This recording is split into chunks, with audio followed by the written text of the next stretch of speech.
வண்டியில் வந்து 7 Greece nibble இருக்குங்க. பிடிஓ ஜாயிண்டோட 9 கிரீஸ் நிப்பிள் இருக்குங்க. அது ஒன்று ஒன்றா காட்டிடுறேன். ஃபஸ்ட்டு இந்த ஜாயிண்டில் இருக்க ஒரு கிரீஸ் நிப்பிள் ஒன்றுங்க, டெய்லியும் அடிக்கணும் கிரீஸு. இங்கே ஒன்று 2 இந்த இடத்துல இருக்குது பாருங்கள், தெரியலன்னா இங்கே பாருங்கள். 3வது இந்த கட்போர்டு ஸ்ப்ராக்கெட் இருக்குது பார்த்தீங்களா, இந்த கட்போர்டு ஸ்ப்ராக்கெட்டுக்கிட்ட இங்கே ஒரு கிரீஸ் நிப்பிள் இருக்குது. 4வது இந்த பாருங்கள், இங்கே ஒரு கிரீஸ் நிப்பிள் இருக்குங்களா, இந்த கிரீஸ் நிப்பிளுக்கு டெய்லி கிரீஸ் அடிக்கணும்.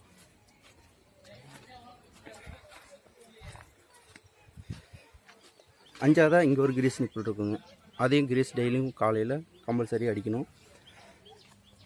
6வதாக இங்கே ஒரு கிரீஸ் நிப்பிள் இருக்குது பார்த்தீங்களா, இது 6வதாக இருக்குது.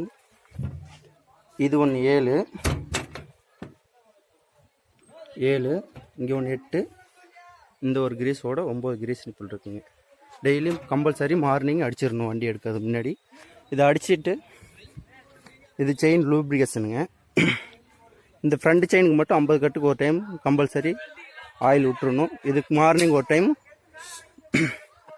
மதியானம் ஒரு டைம் அடிச்சிங்கன்னா மட்டும் போதும்.